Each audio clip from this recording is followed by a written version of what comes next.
Podcasting from Dallas, Texas. I am Shireen, and this is the Yumlish podcast.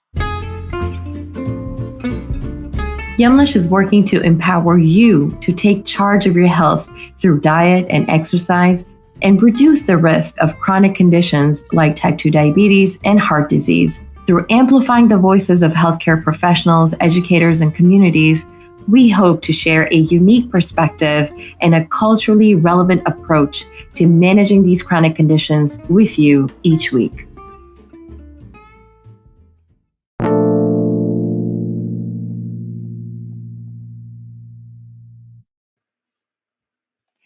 Dr. Ann Thorndike talks to us and helps explain to us what behavioral economics and choice architecture is, how we're surrounded by it in making our day-to-day decisions at the workplace as well as at the grocery store, and what we can do differently in utilizing choice architecture to be applied on a more micro level in our homes.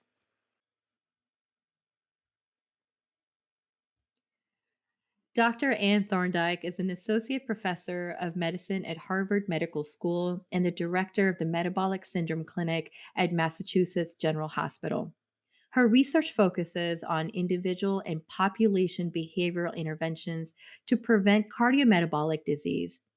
Through implementation research, her team has demonstrated the effectiveness of traffic light labels, choice architecture, social norms, and financial incentives to promote healthy food choices in real life settings, such as worksite, cafeterias, and supermarkets. Welcome, Dr. Thorndike. Thanks so much for having me. An absolute pleasure. So, diving right in, I want to ask you what brought you to the field of health sciences, and then specifically within that, behavioral economics and choice architecture? So I came to the field of health sciences as a physician. I wanted to be a physician ever since I was a young child. And so when I when I went to medical school, I was very much interested in prevention. And then I went on to do an internal medicine residency and went into primary care. During that time, as I began my practice as primary care, I continued to be interested in prevention, particularly in preventing weight gain and obesity and all the chronic disease related to that. And so my research started in my research, I started to think about those factors. And what really began to impress me over time in practice is that those 15 to 20 minutes I spent with a patient once a year couldn't match up to what people were exposed to in their environment. And so my research started to move more into what could we do outside of the medical office to help people make healthier choices. So I really wasn't introduced into behavioral economics until about 11 to 12 years ago when I began working on our employee wellness programs at Mass General. And we started to put together a project that would be trying to help people make healthier choices in the cafeteria. And I ended up reaching out to a Harvard Business School professor who to work with me on a research grant. And he really introduced me to this concept of behavioral economics and choice architecture. And at that time, it just all of a sudden it clicked with me that made a lot of sense for doing a population intervention to promote healthy food choices. And so from there, the rest of my research was really focused on these types of interventions.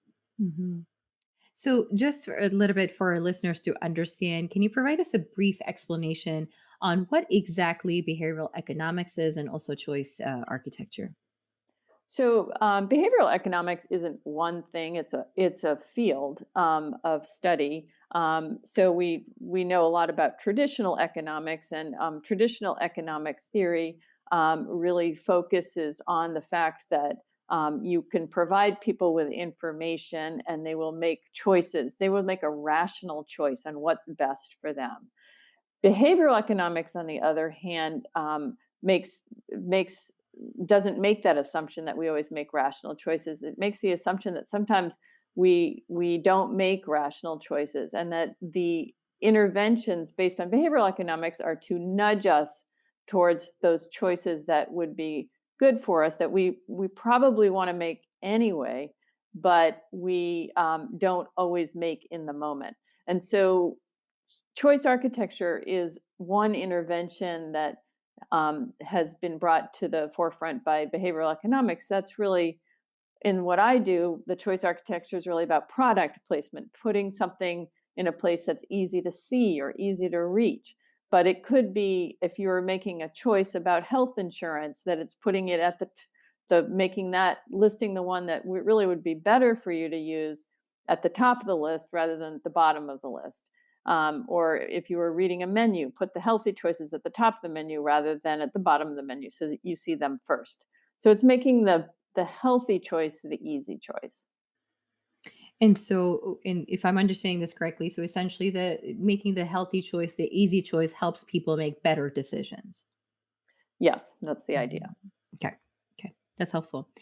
So, what has your research shown about utilizing choice architecture on a macro level to improve our food choices? So, a lot of my research using behavioral economics to promote healthy food choices has been in the context of the workplace environment. In particular, I've done a lot of work at my place of employment, Massachusetts General Hospital. It's a very large hospital with over 26,000 employees. We have a large cafeteria plus several other smaller cafeterias which people use quite frequently. We don't have a lot of other food vendors. We don't have any other food vendors on site. So we are able to study what people purchase in our cafeterias when they use their employee ID card. And many employees do use their employee ID card just because it's easier. So initially, back in about 2009, when we first started doing this work, we were thinking about what would help people in the moment as they're making a food choice to make a healthier choice. So, combining this concept of choice architecture, which is really about placing the items, we also implemented a program using traffic light labelings, and we called it Choose Well, Eat Well. And the idea was that we would be nudging people towards the healthier choices. So, the green items were, we labeled them to choose frequently, whereas the red items, we would say there's a better choice in green or yellow. Yellow was really middle of the road. And so we implemented the traffic light labels first. And then 3 months later, we implemented choice architecture changes where we put a lot of the green items at eye level, or we put next to the pizza station, we'd put small boxes of salad so that and encourage people to buy one slice of pizza and a salad rather than two slices of pizza. And so what we found in our very first study was that if we compared we had 3 months of baseline data before any changes were made. Then we had 3 months of traffic light labeling only, followed by 3 months of traffic light labeling plus choice architecture. And we found that compared to baseline in each 3 month block, the green purchases increased and the red purchases decreased. Now, our whole labeling was developed by our nutrition staff, and it's based on USDA guidelines. It really emphasized foods that were had fruits and vegetables as a main ingredient, that were low in saturated fat. They were lean protein or low fat dairy. So what we found is that people were purchasing healthier items with these changes. And then we followed up in 2 years to see, did those changes stick? Because one of the arguments often is, if you label things, people do great at first and then they get tired of it. But what we found is that at 2 years, they were still doing better and that they hadn't reverted back to their unhealthy choices. So to me, that was the best news. And we also did an additional study where we looked at the calories purchased, and we saw that overall people were purchasing fewer calories when after the intervention. Interesting. And so essentially the idea then is that if you educate, if you're able to make it very easy for them to essentially understand exactly what those labels or even what those food items need to look like, the decision becomes very easy and then also repeatable after. Yeah, and I think one key thing that I like to always emphasize is that there's nothing more effective than the red label. Hmm. This is what people want to avoid. And it's not that people who want to get french fries no matter what aren't going to buy them or can't buy them. It's really for the label for people who were really on the fence about the french fries, but they were kind of looking tempting, but the red label just reminded them that that's not consistent with what they really wanna do. And Hmm. that maybe the roasted potatoes or the roasted sweet potatoes that are not red labeled item would have are a better choice. Hmm. So, when you mention this and this being effective, immediately my mind goes to, well, why isn't this a standard in grocery stores, for instance? What would you say to that? I would say it's complicated. Now, I agree. Like, why isn't the standard in our food labeling, just in general, to have something a lot simpler? The food labels that we have now provide all the information we need to make a healthy choice. Hmm. They're excellent. They provide great information. But in all reality, most people aren't taking the time and don't have the time or may not understand how to interpret those labels. So Hmm. we really would be better off with a much simpler labeling system where we could see right there instantly what is the better choice. Now we've tried a little bit of this in grocery stores. So our first of all, we tried choice architecture in corner stores in a community next to Boston that was mostly income, predominantly Hispanic community. And we worked with the corner stores to put fruits and vegetables at the front of their store. And so these corner stores, they're tiny, most of them. A lot of them had, like, one store had a huge chip rack with Doritos and everything at the front of the store, and another store had a lot of pastries and, those types of things. So we had to work with the stores to get them to agree to do this. And we randomized three to get this intervention and three to not have the intervention. And what we looked at for outcomes was whether people used their WIC, fruit and vegetable vouchers, to buy fruits and vegetables in their store. And we did see that in the stores that we put the fruits and vegetables at the front of the store and made them easy, and we helped the stores to make it look appealing. We gave them baskets and good places to stock them, and that did result in increased purchase of fruits and vegetables in those stores. So that was a very simple intervention that did appear to work. Now, we would need a bigger study, a longer term trial to know if that really worked over time. But I thought it was pretty effective. We did another study in that same community where we worked with a medium sized grocery store to do the traffic light labels on their beverages and also provide financial incentives to get people to purchase fewer red labeled or unhealthy beverages.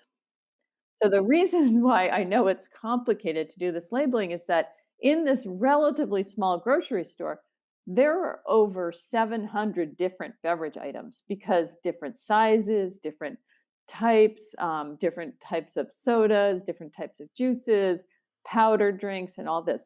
So it did take a fair amount of work to determine all the labeling, and I think that's the hard part.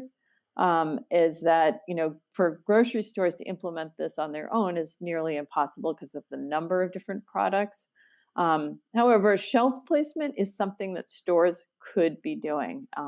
I also had written an opinion article about using the end caps in grocery stores, that stores that provide food for people who use SNAP or food stamps should not be allowed to be putting all the soda at the front of the store or candy on the end caps, because this is just making it easy for people to buy these items. And there is some indication that stores do this at the beginning of the month when SNAP is being issued to people. Like they're targeting people.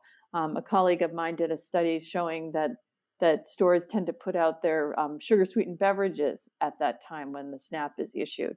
And I don't think that should be allowed. I think we could have policies that used choice architecture a little bit better to make sure that people on SNAP benefit, but that the rest of us benefit as well. It's not targeting necessarily people on SNAP, but it would affect all of us. Interesting. And then, just from the policy standpoint, who would potentially make such policies and enforce them? Well, the reason to be talking about SNAP is because then the policies would be at the probably the federal or state level, Mhm. and would have to be enforced. Now that raises a whole other set of issues about enforcement. However, there are examples of it. For at least in Massachusetts, for tobacco products, there were rules made around how you stock tobacco in stores, and so they had to be behind the counter, or you had to take away those power walls that they used to have. And so there is precedent for things like that being done. It would be a little bit of a bigger ask because there's a lot of different types of unhealthy beverages. So, how can your research findings about utilizing choice architecture be applied on a more micro level, for instance, into the home itself to make better food choices? So I haven't done any particular studies in on the micro level, but I have a lot of ideas and I have a lot of things that I counsel my patients about doing. So, the number one best choice architecture that anybody can do is to not bring the food they don't want to eat into the home. So, don't buy it at the grocery store in the first place. Then it's not in your home. You're not going to eat it. However, I do acknowledge that many people don't live alone, that you don't have full control. You need to buy for other people in the household. So, it's not always so straightforward, but there are little things that people can do to maybe restructure their home environment that might make it easier for them not to make unhealthy choices. So you can identify a drawer or a cabinet where you put the cookies and chips or something that maybe you're buying for somebody else in your household that you don't want to eat. You want them out of sight. You want them hard to reach. You could have a drawer where you put only your foods for yourself that you know are consistent with what you want to be eating. And you say, well, it's off limits to other people. This is my food, and I'm not gonna go for the other things. Another potential way for people to use choice architecture individually, and this is something our group has thought about a lot, is through online shopping. So that if you, rather than going to the grocery store and being tempted by everything in the aisles, if you go online with a list and you're just searching for what you want, then it reduces a lot of temptation for buying things that you may not have planned to buy in the first place. So really, the planning is really important. Now, there is some evidence that there might be a little bit of marketing online, so you have to watch out for that for the unhealthy items. But for the most part, if you stick to a list and go online, that could help you. Mhm. Any other tips in our environment around us, just designing this healthy sort of environment around us, in making the best choices for our health? I think that it's really it's not. Um, we have to get over the idea that it's all about our own willpower. We really need to set ourselves up for success. Hmm. So, if for you or anybody walking by Dunkin' Donuts triggers you to want a sugary beverage and a donut, try not to walk by Dunkin' Donuts. Like, really understand that about yourself. Um, if if going into the grocery store every time you walk by the bakery and you smell all the breads and the cookies or whatever, and that is a trigger, try to stay away from that area of the grocery store. I think that the grocery store is a overwhelming place for all of us. There's lots of temptations there, and trying to to navigate the grocery store and avoid those areas where you're going to be tempted. Stay out of the aisles that are going to have just all the cookies or things that you don't want to be buying. Um, it's not always so easy, but the idea is to stay on the perimeter of the grocery store where there's the fruits and vegetables, and as well as the lean meats and the dairy and all of that. So, with that, Dr. Thorndike, we're toward the end of the episode. How can our listeners connect with you, learn more about your work? Well, I think what I can do is provide some research articles that describe what we've done. All of my work has been done in settings that I call real world, meaning that it's not artificial. All the changes that we made at Mass General Hospital are still in place. We did it 10 years ago, and they're still using the traffic light labeling and the choice architecture. So these were made as permanent changes, and so I know it can be done and maintained. So I can provide you with some article links. Oh, that'd be great. Yeah. And so, what we can do is in our show notes for this episode, we can add those links there.